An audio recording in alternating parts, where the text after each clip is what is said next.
আজকে তোমাদের বিজ্ঞানের তৃতীয় অধ্যায়ের আরেকটা নতুন টপিক নিয়ে এসেছি। কি আছে দেখো, গতি ও বাধা। গতি কাকে বলে?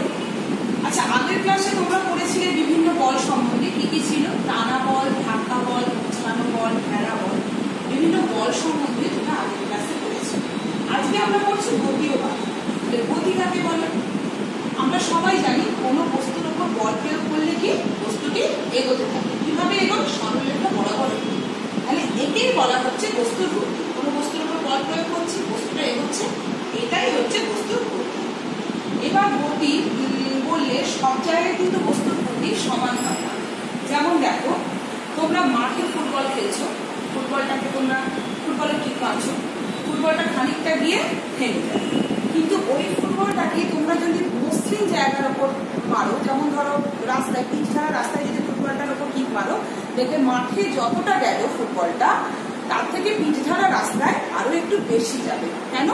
মাঠটা হচ্ছে এবড়ো খেবড়ো এবং পিচ ধারার রাস্তাটা হচ্ছে মসৃণ, তাই তো? তার মানে কি বস্তুটার উপর কি এবড়ো খেবড়ো জায়গাটা কি ফুটবলটাকে বেশিটা এগোতে দিল না, কিন্তু পিচ ধারার রাস্তাটা কি মসৃণ, সেটা ফুটবলটাকে বেশি দূর এগোতে দিল। তাহলে এর সঙ্গে আসছে বাধা, গতির সঙ্গে আসছে বাধা। তাহলে বাধা কি? যা বস্তুকে এগোতে দিচ্ছে না তাই হলো বাধা। যেমন ধরো মাঠে হচ্ছে এবড়ো খেবড়ো, তাই জন্য কি ফুটবলটার উপর ঘষাটা বেশি লাগছে, সেই জন্য কি ফুটবলটা বেশি দূর এগোতে পারছে না। কিন্তু পিচ ধরা রাস্তায় ফুটবলটায় কি ঘষাটা কম লাগছে, তাই জন্য ফুটবলটা বেশি দূর এগিয়ে যাচ্ছে। তাহলে এই ঘষাটাই কি হলো?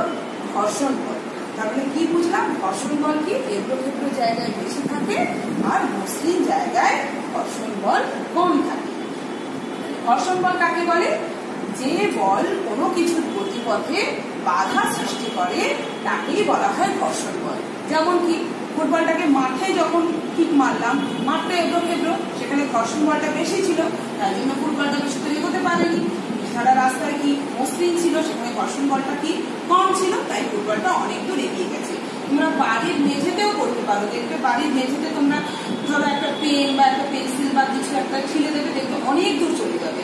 ঠিক এই জিনিসটাকে তোমরা বাড়ির ছাদের ওপর গিয়ে ফেলবে, দেখবে ছাদে কিন্তু জিনিসটা অতটা এগোবে না। এবার দেখো, আমরা একটা উদাহরণ তোমার চোখের সামনেই তোমাকে দেখিয়ে দিচ্ছি। যেমন দেখো, এই ডাস্টারটা আমি এটার উপর ঠিললাম, বেশিটা গেল না, কারণ কি এটাও অমসৃণ আর এই তলটাও অমসৃণ। বেঞ্চের ওপরের এই তলটাও অমসৃণ, এই তলটাও অমসৃণ, সেই জন্য এটা বেশি দূর যাচ্ছে না। কিন্তু যদি এই চকটাকে আমি ঠিলে দিই, দেখো অনেকটা দূর যাবে। কেন বলো তো? কারণ চকটা কি এই ডাস্টারের তুলনায় মসৃণ। বুঝতে পেরেছো? এবার দেখো, যেমন দেখো বইয়েতে এই যে এখানে তোমরা সবাই 59 পাতা বইয়ের খুলবে, কি আছে? গতি ও বাধা। এখানে বলছে খোলা মাঠের মাঝে একটা ফুটবলকে রেখে শট মারলাম, দেখা যাবে কেউ না থামালেও বলটা খানিকটা গড়িয়ে গিয়ে আপনা থেকেই থেমে যাবে। এবার আমি মাঠের বদলে সিমেন্টের মেঝের ওপর বলটাকে রেখে গড়িয়ে দিলাম, দেখা যাবে বলটা আগের থেকে অনেক বেশি দূর গড়িয়ে গিয়ে তারপর থামছে। কেন এমনটা হচ্ছে?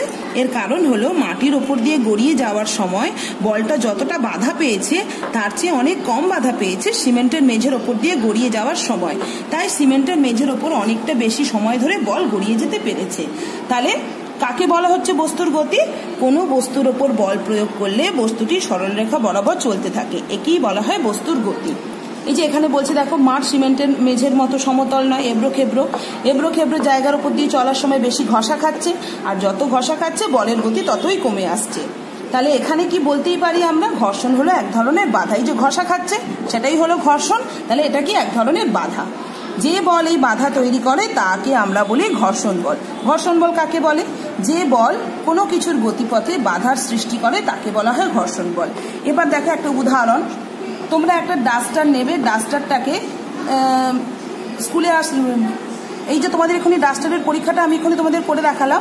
একটা ডাস্টারকে এই যে আমি বেঞ্চের ওপর দিয়ে ঠেললাম, ডাস্টারের তলটাও অমসৃণ ছিল এবং বেঞ্চের ওপর তলটাও অমসৃণ ছিল, ডাস্টারটা বেশি দূর যায়নি। ঠিক একইভাবে যখন আমি চকটাকে যখন ঠিললাম, তখন কি হলো? চকটা যেহেতু মসৃণ ছিল সেই জন্য চকটা অনেকটা দূর এগিয়ে গেছিল। তেমনি একইভাবে ঘর্ষণ বলকে কাজে লাগিয়ে আমরা নানাভাবে বিভিন্ন দিন অনেক রকম কাজও করতে পারি। যেমন দেখো, মসৃণ সিমেন্টের মেঝের ওপর দিয়ে ভারী বাক্সকে সহজে ঠেলে নিয়ে যাওয়া যায়, কিন্তু মেঝে এবড়ো খেবড়ো হলে সেই বাক্স ঠেলতে খুব অসুবিধে হয়।